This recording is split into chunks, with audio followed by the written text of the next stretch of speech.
Hey, Prime members, you can binge 8 new episodes of the MrBallen podcast 1 month early and all episodes ad-free on Amazon Music. Download the Amazon Music app today. On the morning of July 7th, 2019, Sergeant Dan Birbeck responded to a call at the home of a 49-year-old woman in a small Texas town. Birbeck got to the house and found a bloody crime scene in the master bedroom, evidence that a violent struggle must have taken place there the night before. Now, 3 other members of the victim's family were home that night, and they had been in close proximity to the master bedroom. The victim's husband had been asleep on the couch just steps away from the master bedroom, the victim's teenage daughter was asleep in the room just next door, and the victim's son had been in an upstairs bedroom playing video games all night. But they all said they didn't hear a thing the night before. And so it seemed totally inconceivable to Sergeant Birbeck that this violent attack could have taken place in one room while the entire family just kind of went about their business and heard nothing. And so Birbeck believed something sinister must have happened in that house the night before, and it seemed very possible, if not likely, that these family members were a part of it. But the sergeant had a problem. The victim of this apparent crime in the master bedroom was nowhere to be found. But before we get into that story, if you're a fan of the strange, dark, and mysterious delivered in story format, then you've come to the right podcast, because that's all we do, and we upload twice a week, once on Monday and once on Thursday. So if that's of interest to you, please offer to do all the grocery shopping for the follow button, but when you get to the store, buy absolutely nothing on their list. Okay, let's get into... It had been a muggy day in North Texas on July 6th, 2019, but the oppressive heat began to let up right as the sun set, and by 7 p.m., it had become an ideal summer night of about 73 degrees Fahrenheit. And so it seemed like the perfect Saturday night to go out in town.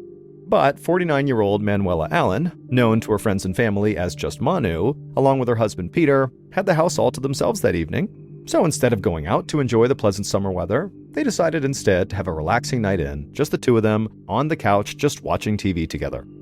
Peter and Manu had not had many evenings alone like this in their 23 years of marriage, and that was because they had spent most of those years raising their 4 kids. So this was a house that had constantly buzzed with activity and noise. But now, all but one of their 4 kids had graduated from high school, and their oldest son was away at college, so the house was getting quieter. And Manu and Peter were already thinking about how someday soon, it might just be the 2 of them living here. And as much as they loved their children, it was nights like this that made them kind of look forward to the day that they would be empty nesters.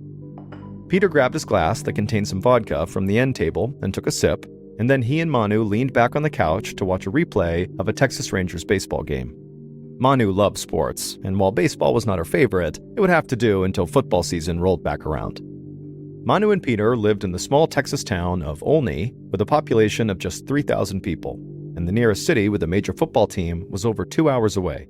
But both Manu and Peter were teachers at Olney High School, and so during football season, they went to watch their beloved Olney Cubs play every Friday night. Manu didn't care that the Cubs were on the 3rd longest losing streak in the state of Texas. She just loved going to support her students who were on the team, and she enjoyed the camaraderie of sitting in the stands along with her friends and her family. As a teacher, Manu felt responsible for her students, even when they were outside the classroom. So she dedicated a lot of her time to tutoring and mentoring students, especially the ones that seemed to have the most issues, even beyond just schoolwork issues. Kids that had problems at home or kids who had behavioral issues. Manu was all about helping those kids. But the upcoming school year and the roaring crowds in the stands on Friday nights felt really far away from Manu on this relaxing summer evening, and the sound of the baseball game on TV started to become white noise for her, and by 10 p.m., she could barely keep her eyes open.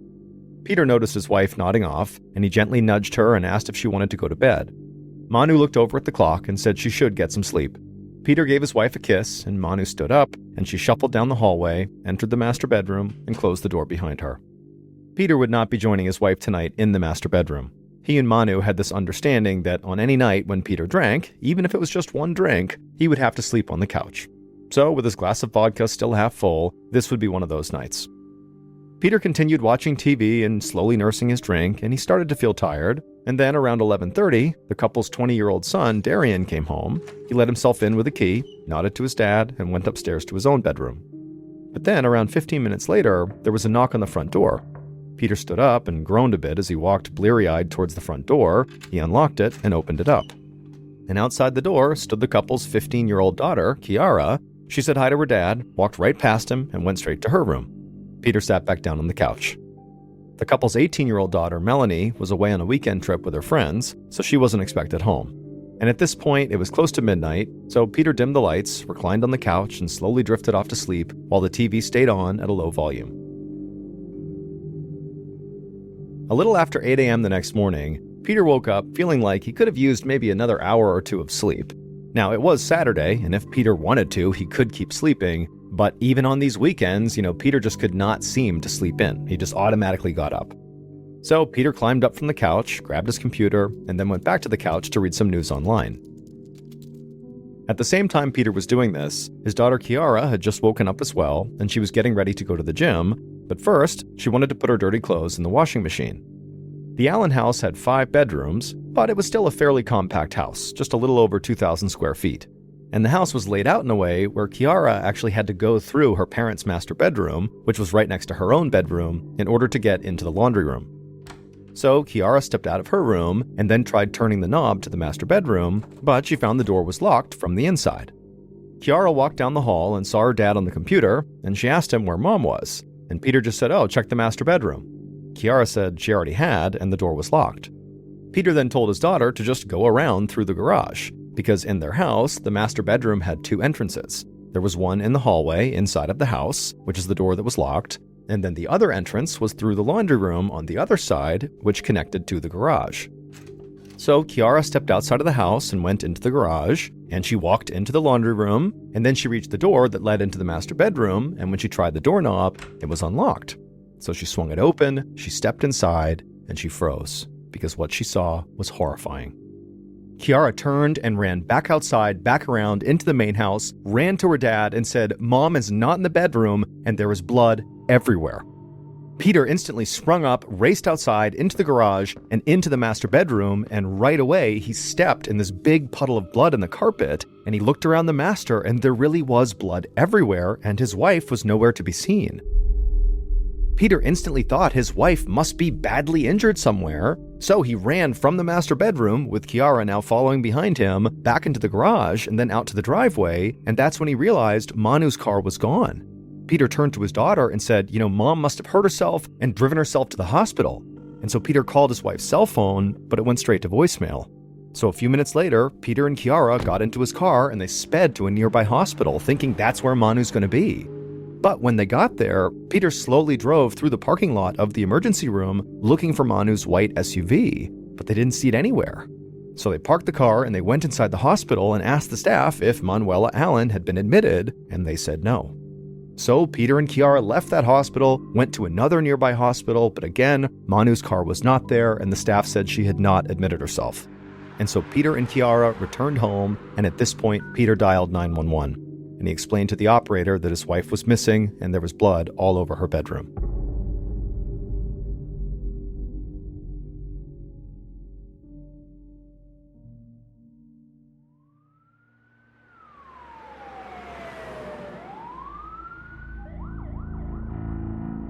The first officer who arrived at the Allen house met with Peter outside.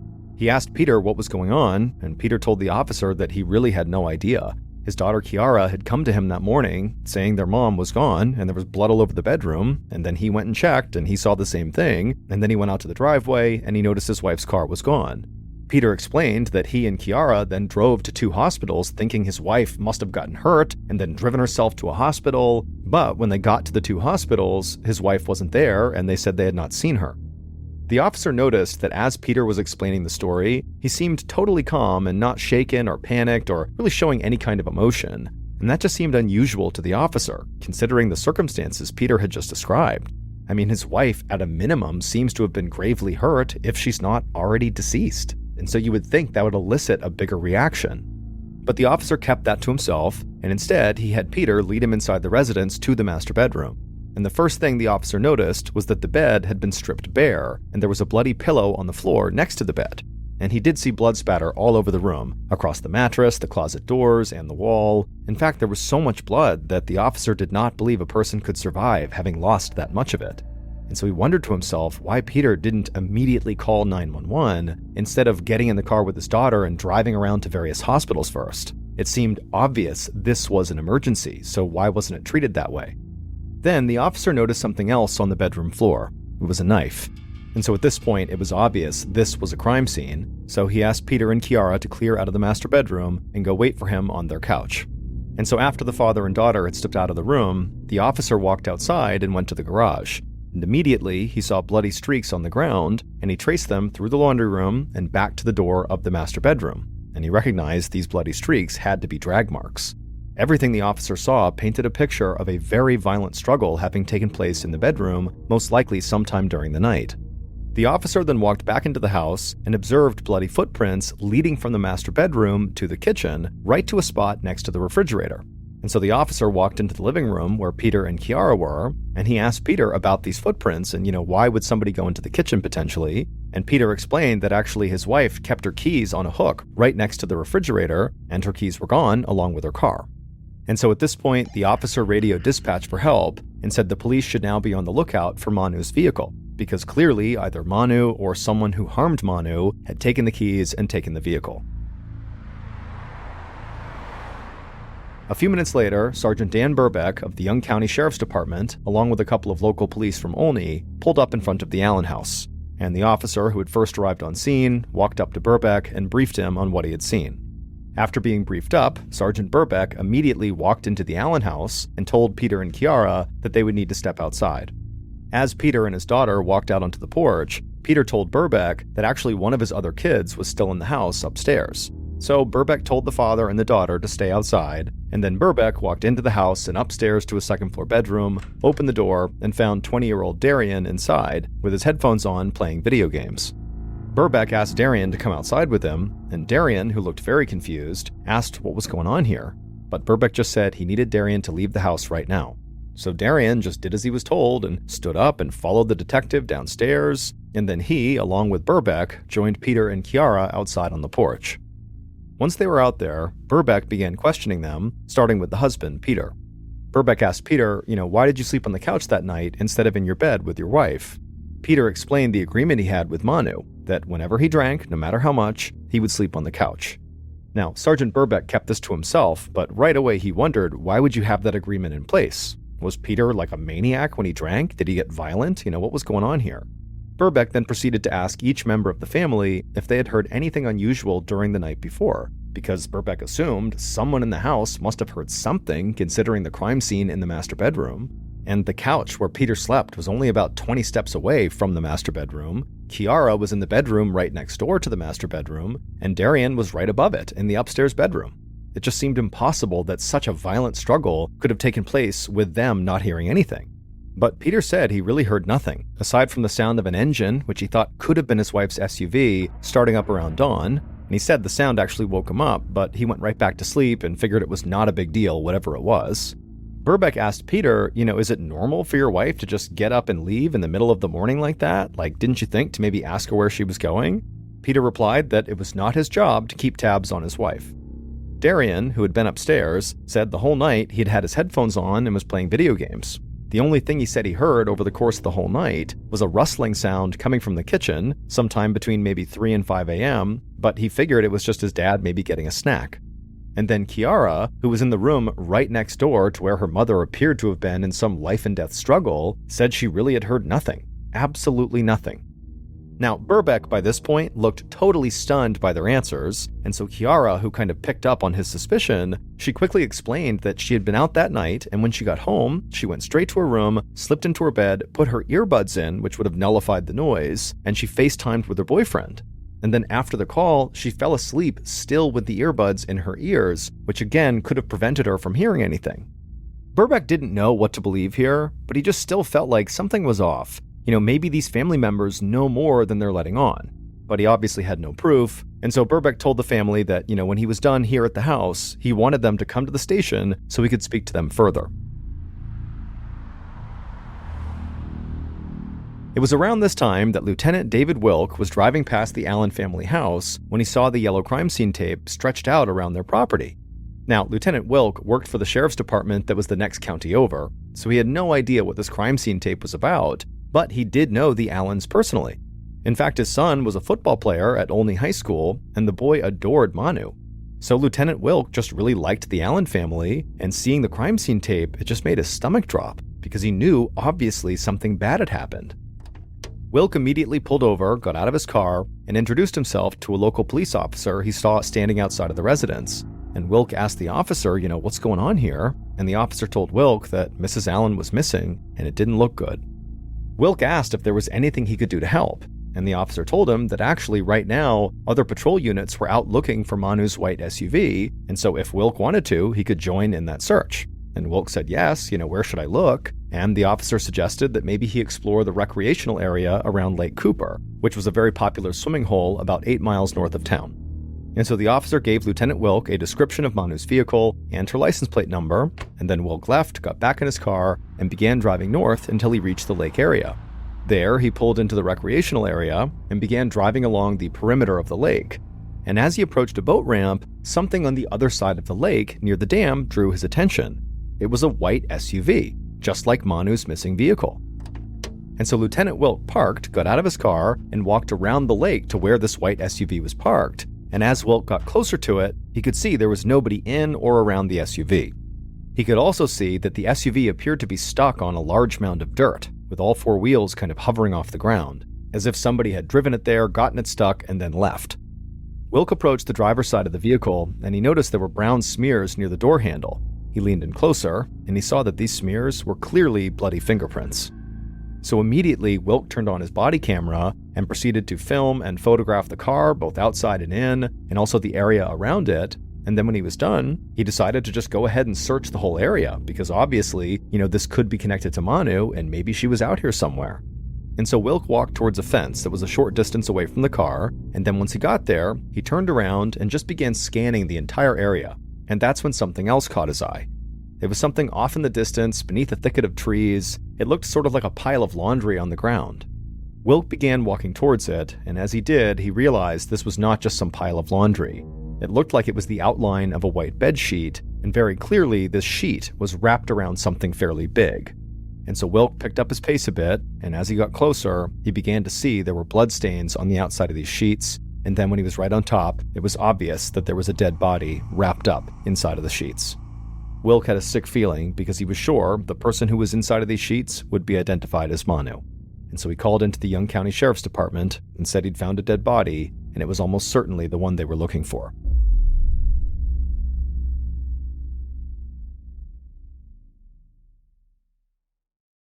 Imagine you're walking through the park one day and you see a suspicious backpack sitting underneath a bench.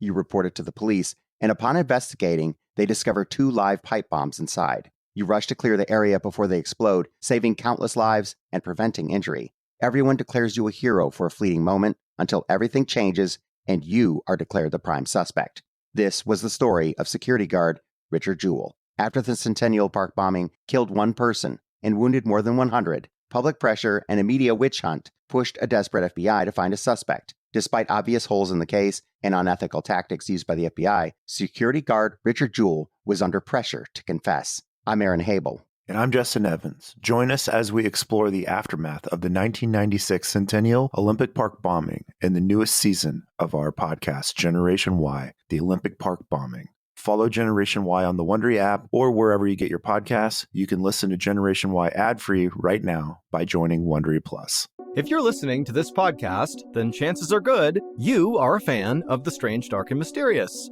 And if that's the case, then I've got some good news. We just launched a brand new Strange, Dark, and Mysterious podcast called MrBallen's Medical Mysteries. And as the name suggests, it's a show about medical mysteries, a genre that many fans have been asking us to dive into for years, and we finally decided to take the plunge, and the show is awesome.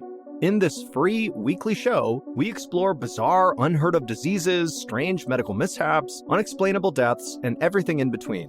Each story is totally true and totally terrifying. Go follow MrBallen's Medical Mysteries wherever you get your podcasts, and if you're a Prime member, you can listen early and ad-free on Amazon Music.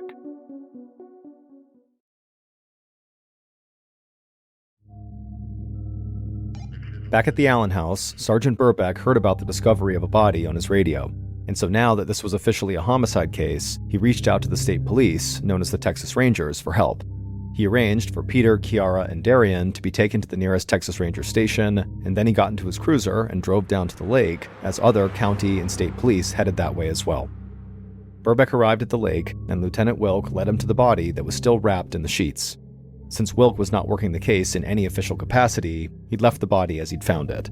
So Sergeant Birbeck leaned down and began pulling away the sheets and also some yucca leaves that had covered up the victim's face. And then once the victim was exposed, Lieutenant Wilk, who was standing nearby and who knew Manu personally, was able to positively identify her.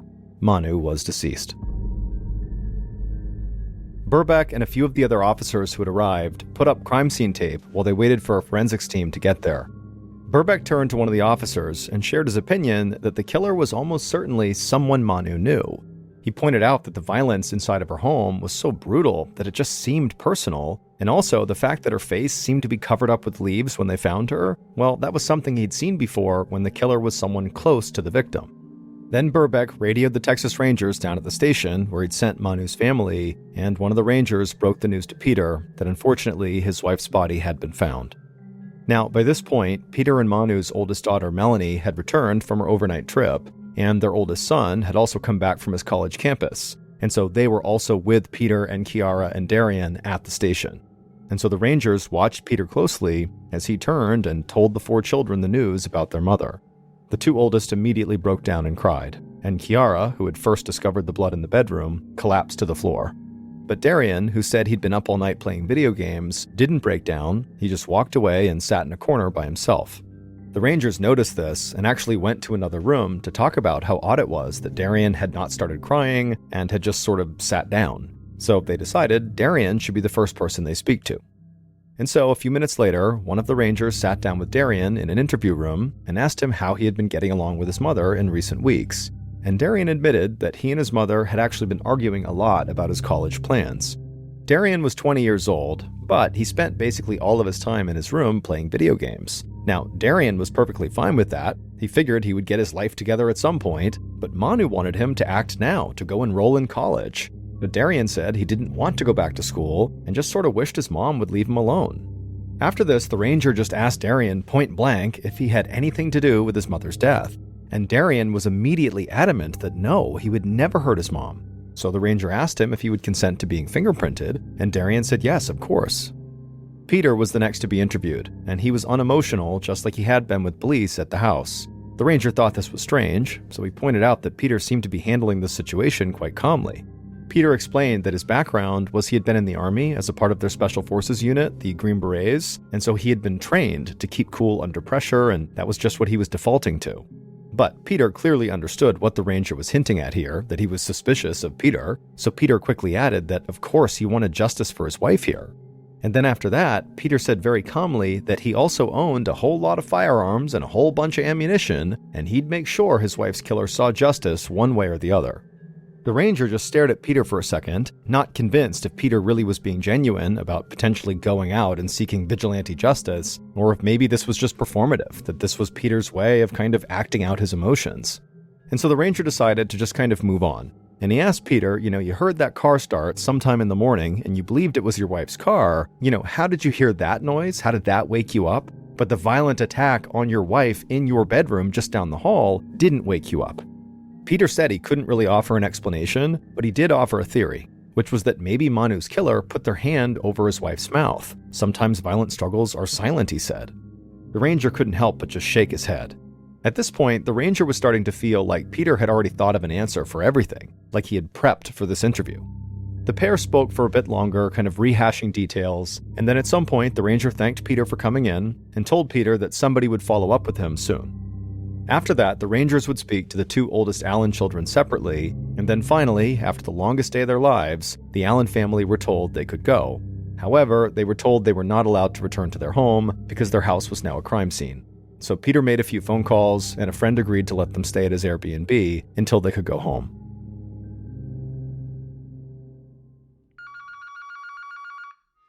The next day, Sergeant Birbeck got a call from the medical examiner who had Manu's autopsy results. The medical examiner revealed that Manu had been stabbed multiple times, and she had defensive wounds on her hands. She had also been strangled, and her neck was broken. And what's more, after Manu had been taken to the lake, the killer had shot her in the face after she was dead. The violence had been even more extreme than Birbeck realized, and this only convinced him further that Manu's killer had to be somebody close to her that had some sort of personal issue with her. Then Birbeck and members of the state police met with forensics investigators who had processed the scene out by the lake, and they had found shoe prints in the mud near Manu's stranded SUV and bicycle tracks that led away from the SUV out of the recreational area and onto the main road. And so while investigators followed up on these shoe prints and bike tracks, word of Manu's murder quickly spread through the small Texas town. Students at Olney High School, where Manu worked, were devastated when they learned of the death of their beloved teacher. And also rumors began to fly, in particular on a Facebook group called Rants and Raves, where citizens of Olney voiced their theories about what they thought happened in the Allen house on the night of the murder. And most of those amateur theories pointed the finger at Peter. And Peter suddenly began noticing that people around town were treating him differently. They were treating him with suspicion. A few days after Manu's death, Peter and his kids were finally allowed to return to their family home. And when they got there, Darian helped his father secure the house by bolting the windows shut, and Peter said he would sleep with a gun under his pillow because he said the killer was still out there. The next morning, Peter was contacted by Birbeck and asked to come in for another interview. And so Peter drove to the station where Birbeck and a Texas Ranger met him and led him into an interview room. The Ranger began the interview by asking Peter why someone might want to kill his wife. In response to this question, Peter referred to his large collection of guns. He said he had a ton of them, at least maybe 100, and a lot of people knew about them, so he said, maybe somebody broke into the house to try to steal the guns. And actually, Peter said he had a pistol, a communist block pistol, that he kept in a drawer, and when he had finally gotten back to his home the day before, he noticed that that pistol was missing. Birbeck noted everything Peter was saying in his memo pad, and he began to feel even more confident that Peter did have something to do with his wife's murder. Birbeck felt like Peter was trying to influence the investigation by suggesting an angle that would divert attention away from him. So Birbeck and the Ranger stepped out of the room and talked for a second and decided to shift to a more confrontational tone with Peter. So they went back into the interview room and they revealed to Peter that in the master bedroom where his wife was horribly attacked and killed, they had found a bloody sock which matched footprints left by the killer. And it happened to be the exact same type of compression sock that Peter wore because they found socks just like those in his drawer. And so they asked Peter to please explain that. And Peter said he really couldn't. He just kept repeating that he did not hurt his wife. And so at some point, the Ranger asked how someone other than the family would know exactly where Manu kept her car keys, because that's where the footprints went, right next to the fridge, and the keys were gone, and the car was gone. And Peter just lowered his head and stared down at the floor and said again, he just had no explanation. And so Birbeck and the Ranger continued drilling Peter, trying to get more information from him, but Peter really didn't have any more information. He really stuck to this idea that he did not do anything wrong. And so eventually, at the end of the interview, it was clear there was not enough evidence to arrest Peter, and so Peter was told to go home, and that if they needed him again, they'd be in touch. Sergeant Birbeck was sitting in his office that afternoon when he got a report from one of the Rangers who had been out in the field canvassing for witnesses. Birbeck learned that the officer had made contact with an oilfield worker who was on duty in the area near Lake Cooper on the same morning Manu's body had been found. The worker had been out near the recreation area when he noticed someone on a bicycle pedaling away from the lake and in the direction of Olney. The worker stated that this actually struck him as pretty odd because it was so early in the morning, just after dawn, and even though people did bike in that area, he never saw people biking that early in that area. However, the worker said he didn't really get a good look at the person riding the bike. He could only remember that the bicyclist wore shorts and had a backpack on. And so Sergeant Birbeck assigned 2 investigators to contact area businesses along the route from Lake Cooper to Olney to see if any of them had surveillance cameras that were running that morning that maybe picked up some footage of this person on the bike. And sure enough, the investigators found a local bank whose surveillance footage outside had captured an individual on a bicycle wearing shorts and a backpack, just like the oilfield worker had described. Birbeck took a look at this footage and he was unable to make out the facial features of the individual on the bike. However, he was able to glean enough information from the footage about the person's general age, sex, and build to potentially narrow the suspect pool down. Birbeck was also still convinced Peter had something to do with his wife's murder, but he knew he didn't have enough evidence to move forward with an arrest. But what he could do was try to rule out other possibilities, like for example Peter's theory about a burglar trying to steal his guns, because if he could rule that out, it would only help strengthen the case against Peter. So Birbeck began looking into recent gun burglaries in the area, and there was only one. And the homeowner who was targeted happened to be the father of a friend of Darian Allen's. Birbeck wondered if that was more than just a coincidence. After all, everyone in the town of Olney was connected by no more than 2 degrees of separation, so maybe it didn't mean anything. But Birbeck knew he would have to dig into it further. So he began reading the reports that were made from this burglary investigation, and in examining the leads that had been developed, one name stood out, and that name was Corey Taylor. Corey was a young guy who was a loner, who was known around town as a troublemaker, and he'd had numerous run-ins with law enforcement, and he also had what looked like a love affair with guns. Birbeck found a video on Corey's Snapchat of him showing off a semi-automatic rifle with a sight attached to it. So Birbeck decided to pay Corey a visit. He drove to Corey's apartment complex and began walking towards Corey's place. And as Birbeck made his way towards the stairwell, he saw something that made him slow down and then back up. Because in the storage space underneath the stairs right in front of him was a bicycle. Birbeck knelt down to inspect the tread pattern on the bicycle's tires, and he wasn't 100% sure, but the treads looked a whole lot like the bicycle tracks that were found down by the lake. Birbeck took a picture of the treads and then proceeded up the stairs to Corey's apartment. When he got to the door, Birbeck knocked, and Corey opened it up. Birbeck introduced himself, and Corey allowed Birbeck inside. And right away, Birbeck noticed that Corey appeared to be very nervous, like he couldn't even stand still. Birbeck asked Corey if he knew about what happened to Manu Allen, and Corey said he was aware of what happened to Mrs. Allen. He said he knew her as Mrs. Allen because he knew her from his high school, Olney High School, where she worked. And he said everybody knew what happened to her. It was horrible. But Corey said he didn't know her well, and he'd never been inside of her house. Birbeck then asked Corey if he owned the bike that was outside under the stairwell. And Corey said no, the bike was not his, it belonged to his friend, Julius Mullins. Birbeck recorded this name in his notepad, and he and Corey talked for a few minutes longer, and then he left. And within a day, investigators had tracked down this new person Corey had mentioned, Julius Mullins, and they brought him in for an interview. Investigators asked Julius where he was on the night of July 6th, and Julius said that he had gone to a party. Afterward, he had gone to Corey's apartment, let himself in, and crashed there. He said he didn't actually see Corey that night, so he wasn't sure if Corey was actually in the apartment or not. And so this sounded pretty odd that he just crashed at Corey's place and didn't even know if his friend was there, but it sounded like the two were close friends and maybe this was normal. And so eventually the investigators just asked Julius if he would submit fingerprints and DNA, and Julius voluntarily submitted both and was then allowed to leave. A day later, one of the rangers who had been working the case returned to Corey's apartment to confiscate the bicycle that Birbeck had seen underneath the stairwell, and as the ranger was approaching the stairs, he suddenly had a chance encounter with someone he was very familiar with. On a whim, the ranger asked this person if he could look at the bottom of their shoes, and the person said, yeah, sure. So the ranger looked at the bottom of their shoes, and when he did, the ranger could barely contain his excitement, because he knew he had just broken the case wide open. Investigators would meet with this person the ranger had just happened to run into, and after that interview, they knew who had killed Manu Allen.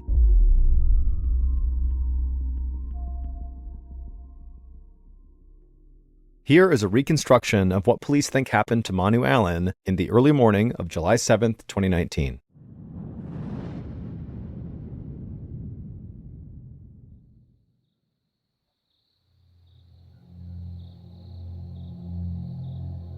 Around 2 a.m., Manu's killer quietly climbed through a window in the garage of the Allens household and then made their way into the hallway of the house. From there, they quietly crept down the hallway and went into the master bedroom where Manu was sleeping in the bed. Now, the killer tried to be quiet, but Manu was a light sleeper, and very quickly, they woke Manu up. And when the killer noticed that Manu was sitting awake in the bed, looking over at them, the killer froze for a second, but then suddenly the killer reached out and grabbed a butterfly knife off the dresser and just jumped on top of Manu before she could do anything, and the killer began furiously stabbing her. Manu tried to shield herself from the knife, but the killer plunged it into her again and again in this frenzied attack, eventually rolling Manu over, jamming her head into the mattress, and then jabbing the knife into her head multiple times. And after the 47th and final stab wound, the killer dropped the knife onto the bed. But the killer convinced themselves that Manu was not dead. She was still breathing. So the killer wrapped their hands around Manu's neck and squeezed as hard as they could until they were sure she was dead. The killer then wiped the knife off on the sheets and then placed the knife into their backpack. Then they took the bed sheets and kind of wrapped them all around Manu, who was on the bed, and then they dragged Manu inside of these sheets off the bed onto the ground. Then the killer casually walked out of the bedroom into the kitchen to retrieve the car keys from the spot where Manu always kept them. And so with Manu's keys in hand, the killer returned to the master bedroom, locking the door behind them, and then they dragged Manu in the bed sheets out the other door of the master bedroom, through the laundry room and the garage, and then outside to Manu's SUV. There, the killer put Manu's body, still wrapped in the sheets, in the trunk, and then they also placed the bike that they had driven over to the Allens' house into Manu's SUV. Once Manu's SUV was all packed up, the killer hopped in the driver's seat and drove 8 miles north to the recreational area by the lake, but as they were driving along, the SUV got stuck. So at that point, the killer hopped out of the SUV and removed Manu from the vehicle and dragged her over to the spot where she would later be found. However, before the killer actually left Manu there, they pulled out a gun and shot Manu in the face, even though at this point Manu was obviously already dead. Then, after covering up Manu's face with some leaves, the killer walked back over to the SUV, took the bike out, and then pedaled away from the scene back towards town. Police would track down Manu's killer and place them under arrest. And then once they were brought into an interrogation room, investigators asked them why. Why had they killed Manu? And that's when the killer claimed that Manu's husband, Peter, had made them do it. The killer said Peter had cornered them at a convenience store and made them get into his car and put a gun to the killer's head and said, "You're going to kill my wife." But as much as investigators had suspected Peter at different times during this investigation, this story didn't make sense with the timeline of the murder. And the forensics, both the fingerprints and DNA, implicated only one person, Julius Mullins. Julius was the owner of the bike who had stored it under the stairs at his friend's apartment, but more importantly, Julius was the ex-boyfriend of Peter and Manu's oldest daughter, Melanie. The pair had dated for a year when Melanie was a junior in high school. Julius's home life was undeniably rough, and there were times when his parents would kick him out of the house and he would have no place to sleep. Sometimes the only high school coaches would let Julius, who played tight end for the football team, sleep in the gym. And on at least one occasion, when Julius had been kicked out, Manu had allowed Julius to sleep over at their house. And also, Julius was a frequent visitor to the Allens' household, but just for the day, he'd come over for a couple hours at a time to see Melanie. And so it was during these frequent visits that Julius learned where Manu kept her car keys, which is how he knew where to go in the kitchen to find them. Manu always treated Julius incredibly kindly because she was just a person who really looked out for the kids in this town. I mean, she was always spending her spare time looking after kids and mentoring kids and tutoring kids, especially kids who had rough home lives like Julius did. And so Julius was no exception to her kindness. Manu would sometimes help him with his homework and, talk to him and make sure he was doing okay. But during Manu's daughter's relationship with Julius, it seemed like Julius's behavior began to change. He was very temperamental and moody and just seemed like he was snowballing. And so eventually, Melanie broke off the relationship, and Manu kind of stopped talking to him as well, and Julius did not take it well. And this was about 7 months prior to the murder. Police noticed that when they brought Julius in for his first interview, that he had cuts and scrapes all over his arms and legs. And when that ranger went to retrieve the bike from Corey's apartment, Julius was the person he ran into who he was very familiar with because of this case. And he asked Julius to see the soles of his shoes, and when Julius showed him, it was immediately apparent that they matched the shoe prints that had been found by the lake where Manu's body was discovered. The shoes were later found to be an exact match, and the treads on Julius's bicycle were also an exact match to the tracks that were found leaving the scene.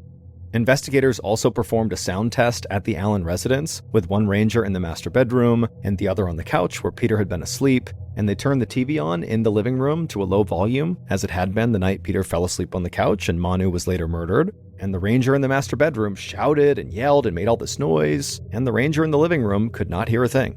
That's how poorly sound traveled in the Allen household, which is a big reason why nobody heard what was going on in the master bedroom. And also, Kiara, when she had fallen asleep, she had her earbuds in, which did already degrade her ability to hear what was going on in the house. And Darian really had been upstairs with headphones on, which also affected his ability to hear what was going on in the house. So really, nobody heard anything. As for the knife that was found in the bedroom, it was determined to have not been the murder weapon. The knife that was used to kill Manu was found in Julius's backpack. And Peter's stolen communist block pistol was found in the home of Corey Taylor, Julius's friend, but Corey was found to not have been involved with the murder at all. Julius would eventually come clean and would admit that Peter actually had nothing to do with the murder and that Julius had acted totally alone. And it would turn out Peter's theory about the murder, the idea that somebody had maybe tried to break in to steal his guns, but then inadvertently killed his wife, seemed to be at least partially right. Julius claimed when he snuck into the house, he was looking to steal Peter's guns. Julius said he was in the process of stealing an unsecured gun from a cabinet in the master bedroom when Manu woke up. And he said his fight-or-flight response kicked in, and it led him to stab her 47 times and then strangle her, and then eventually later on also shoot her in the face post-mortem. Julius Mullins, who was 18 years old, pled guilty and was ultimately sentenced to 55 years in prison.